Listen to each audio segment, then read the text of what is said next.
اے اہل ایمان، بہت گمان کرنے سے پرہیز کرو کہ بعض گمان گناہ ہیں، اور ایک دوسرے کے حال کا تجسس نہ کیا کرو، اور نہ تم میں سے کوئی کسی کی غیبت کرے۔ کیا تم میں سے کوئی اس بات کو پسند کرے گا کہ اپنے مرے ہوئے بھائی کا گوشت کھائے؟ اس سے تو تم ضرور نفرت کرو گے، تو غیبت نہ کرو، اور اللہ کا ڈر رکھو، بے شک اللہ توبہ قبول کرنے والا ہے، مہربان ہے۔ لوگو، ہم نے تم کو ایک مرد اور ایک عورت سے پیدا کیا اور تمہاری قومیں اور قبیلے بنائے تاکہ ایک دوسرے کو شناخت کرو۔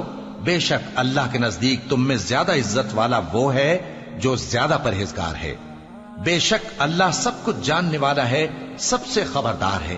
دیہاتی کہتے ہیں کہ ہم ایمان لے آئے، کہہ دو کہ تم ایمان نہیں لائے، بلکہ یوں کہو کہ ہم اسلام لائے ہیں، اور ایمان تو ابھی تمہارے دلوں میں داخل ہی نہیں ہوا۔ اور اگر تم اللہ اور اس کے رسول کی فرما برداری کرو گے تو اللہ تمہارے اعمال میں سے کچھ کمی نہیں کرے گا۔ بے شک اللہ بخشنے والا ہے، مہربان ہے۔ مومن تو وہ ہیں جو اللہ اور اس کے رسول صلی اللہ علیہ وآلہ وسلم پر ایمان لائے، پھر شک میں نہ پڑے، اور انہوں نے اللہ کی راہ میں اپنے مالوں اور اپنی جانوں سے جہاد کیا، یہی لوگ ایمان کے سچے ہیں۔ ان سے کہو، کیا تم اللہ کو اپنی دینداری جتاتے ہو؟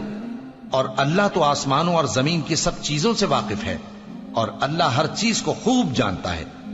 یہ لوگ تم پر احسان رکھتے ہیں کہ مسلمان ہو گئے ہیں۔ کہہ دو کہ اپنے مسلمان ہونے کا مجھ پر احسان نہ رکھو، بلکہ اللہ تم پر احسان رکھتا ہے کہ اس نے تمہیں ایمان کا رستہ دکھایا، بشرطے کہ تم سچے مسلمان ہو۔